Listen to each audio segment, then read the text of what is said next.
नमस्कार दोस्तों।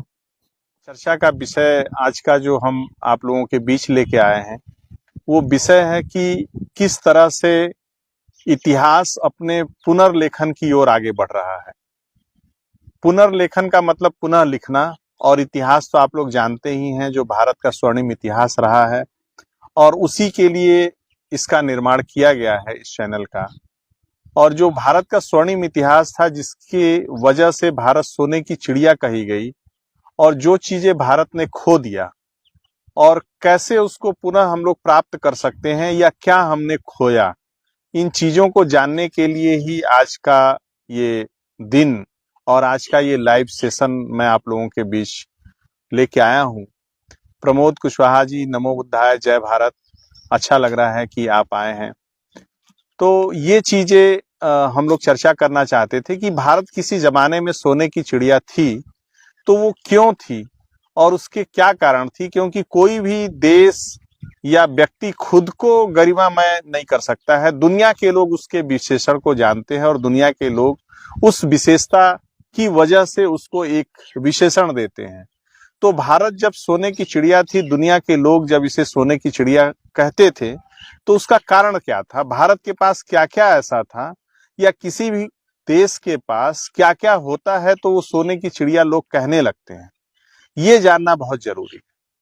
तो सोने की चिड़िया होने के लिए कोई जरूरी नहीं कि उस देश के पास सोना ही हो, क्योंकि सोना तो भारत के रिजर्व बैंक में अभी है, या दुनिया के बहुत से देश हैं, चाहे अमेरिका को ले लीजिए, चाहे चीन को ले लीजिए, बहुत से देश हैं जिनके पास स्वर्ण का भंडार, सोने का भंडार बहुत ज्यादा है।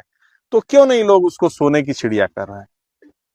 इसका ये मतलब है कि किसी देश के लिए सोने की चिड़िया होने का मतलब सिर्फ धन का संचय या सिर्फ सोना का भंडारण करना ही वो सोने की चिड़िया नहीं है। सोने की चिड़िया के लिए उसका मानवीय सूचकांक, जो वहां लोग रहते हैं उन लोगों का जीवन स्तर क्या है, वहां की संस्कृति क्या है, वहां की सभ्यता क्या है, वहां का लोकतंत्र क्या है, ये महत्वपूर्ण रखता है। और इसी महत्वपूर्ण चर्चा को लेके मैं आप लोगों के बीच आया हूं कि भारत जिस जमाने में सोने की चिड़िया थी, उस समय भारत के पास क्या क्या था। तो ये तो सब लोग जान गए हैं कि भारत सोने की चिड़िया उस जमाने में थी जिस समय सम्राट अशोक महान का शासन था भारत में, और भारत की सीमा, जहां तक उसकी सैनिक सीमा, किसी भी देश की सैनिक सीमा होती है और उसकी सांस्कृतिक सीमा होती है। तो उस जमाने में भारत की सैनिक सीमा जो थी वो काबुल कांधार तक थी, और इधर कन्याकुमारी तक थी, और नॉर्थ ईस्ट में असम तक थी, ऐसा आप कह सकते हैं, और इधर गुजरात तक थी। ये उसकी सामरिक शक्ति और उसकी सैनिक शक्ति यहाँ तक थी। लेकिन सांस्कृतिक शक्ति उस समय भारत की कहाँ तक थी, ये आपको जानना बहुत जरूरी है। तो सांस्कृतिक शक्ति का मतलब कि दुनिया के कौन कौन से देश भारत से सीख भी रहे थे। तो ये पता चलता है जब ह्वेन-सांग, फाहियान, इत्सिंग को आप पढ़ते हैं तो पता चलता है कि दुनिया के जो लोग थे, जो दुनिया के जो देशों के लेखक आए भारत में, यूनान से, चीन से और दुनिया के तमाम देशों से जब लोग आए, तो उन्होंने भारत को देखा कि यहाँ के लोगों के अंदर कितनी मानवता भरी हुई है, और कितना लोग एक दूसरे से प्रेम करते हैं, कितना एक दूसरे के साथ एक समझ के साथ रहते हैं, और लोगों के अंदर चोरी नहीं है, व्यभिचार नहीं है, और लोकतांत्रिक तरीके से बहुत से काम हो रहे हैं। उस समय राज सत्ता थी, लेकिन राजा भी लोकतांत्रिक शक्तियों के वजह से ही जनता के बीच जाता था। राजा कोई अराजकता के माहौल में नहीं रहता था। और राजा स्वयं भी कहते हैं कि मैं चाहे रनिवास में रहूं, चाहे मैं आखेट पे रहूं, या किसी भी परिस्थिति में रहूं, तो प्रतिवेदक हर समय हर पल हमें जनता की समस्याओं की सूचना देते रहें। तो ये जो लोकतंत्र की जो उस समय राजतंत्र में भी लोकतंत्र समाया हुआ था, इसकी जो विशेषता थी। और यहाँ आप देखते हैं, जब प्राचीन इतिहास को आप लोग पढ़ेंगे, या बहुत से वीडियो में मैं आप लोगों को दिखाया हूं कि भारत के प्राचीन समय में किस तरह से भारत में बुद्ध की मूर्तियां जगह जगह शांति के देवता के रूप में उनकी बनी है मूर्तियां, और लोगों ने उनसे प्रेरणा ली है। और उस समय कितने विश्वविद्यालय हुआ करते थे, और उन विश्वविद्यालयों में भारत के बाहर के लोग पढ़ने आते थे।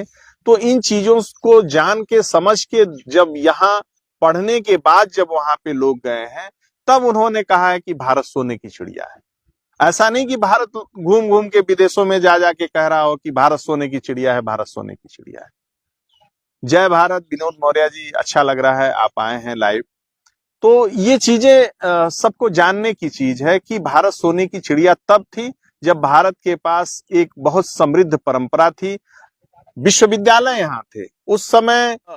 पढ़ने के लिए लोग बाहर नहीं जाते थे, बल्कि बाहर के लोग पढ़ने के लिए भारत आते थे। तो सोने की चिड़िया वो थी। अभी मैं कुछ दिन पहले आप लोगों को कुछ छत्तीसगढ़ के वीडियो को दिखा रहा था। तीज शाक्य जी, अच्छा लग रहा है आप आए हैं, नमो बुद्धाय। तो अभी मैं जो दिखा रहा था कि किस तरह से उत्तर भारत में जो आर्यों का आक्रमण हुआ या तमाम लोग आए और जो यहाँ की संपदा थी, जो सांस्कृतिक विरासत थी, उसको बहुत नुकसान पहुंचाए हैं और उसको जो नुकसान ना पहुंचाया उसको परिवर्तित कर दिए हैं।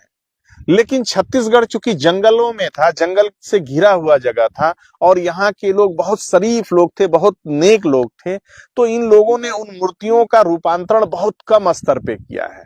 और जिन मूर्तियों का रूपांतरण आप देखेंगे, कई वीडियो में मैं दिखाया हूं, तो वो लोग रूपांतरण छत्तीसगढ़ के लोग नहीं कर रहे हैं। वो कहीं ना कहीं बाहर के अन्य लोग, प्रदेशों के लोग आके या अन्य जगहों के लोग आके उन मूर्तियों का जो है वो परिवर्तन कर रहे हैं, वो जो है उसका रूप परिवर्तित कर दे रहे हैं। तो मैं उन मूर्ति कला के माध्यम से भी आप लोगों का बीच बीच में आप लोगों को बताने का, समझाने का प्रयास करता हूं, ताकि जैसे जब अक्षरों को पढ़ना हम जान जाते हैं तो किसी भी किताब में क्या लिखा है आसानी से पढ़ लेते हैं।